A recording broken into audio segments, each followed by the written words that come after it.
বিশাখা দাস, আমরা আপনার ঘরটি ভাড়া নিতে চাই। তবে বেশ ভালোই তো, বসুন কিছু আগে কি বসবার দরকার নেই, আমরা শেষ করি। বুঝলেন? বুঝলেন, আমরা স্বামী স্ত্রী একেবারেই নির্ঝঞ্ঝাট, ছেলে পুলে নেই, শান্তি একটু শান্তিতে সাধারণ ভোজন করছি, তাই আসা। হ্যাঁ সে তো ভালো কথা। আমিও নির্ঝঞ্ঝাটে ভাড়া দিতে চাই। ভাড়া কিন্তু 2000 টাকা। তা হোক, শ্রীকৃষ্ণের ইচ্ছায় ব্যবসা বাণিজ্য এটারও কি করে থাকি। কিছু আপনাকে 6 মাসের ভাড়া আগাম দেব, কথাটা কি জানেন? আমরা একটু শান্তি চাই, আর কিছু না। হ্যাঁ তাতে কোনো অসুবিধা হবে না। কোনো অসুবিধা হবে না, আমাদের বাড়িতে কোনো গোলমাল নেই। তাই এদের দেয়া যায়। কি বলিস বাবলু? তোমার ঘর, তাই ইচ্ছে তাই করো, আমার কি বলার আছে?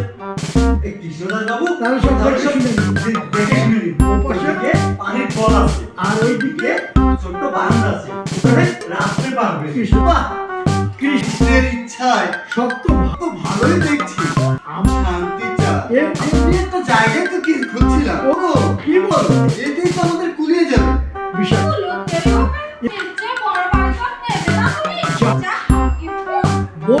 বোঝো না, অপব্যয় কি ভালো? তাহলে এখানে আমাদের শোর খাট করবে।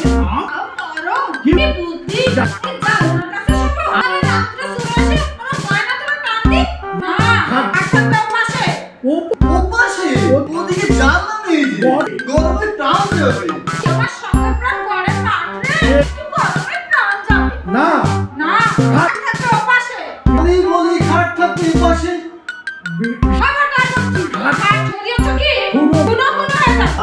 আগে সব ঠিক হোক, জিনিসপত্র নিয়ে আসুন। তুমি চুপ করো বাবু, আর বিয়েতে লাগানো লোক তুমি দেখিনি, স্বামী স্ত্রী কথা বলছি, তুমি আমাকে হুড়ো মারছো। ওরে বাবা, ভেবে যাও দেবে যাও।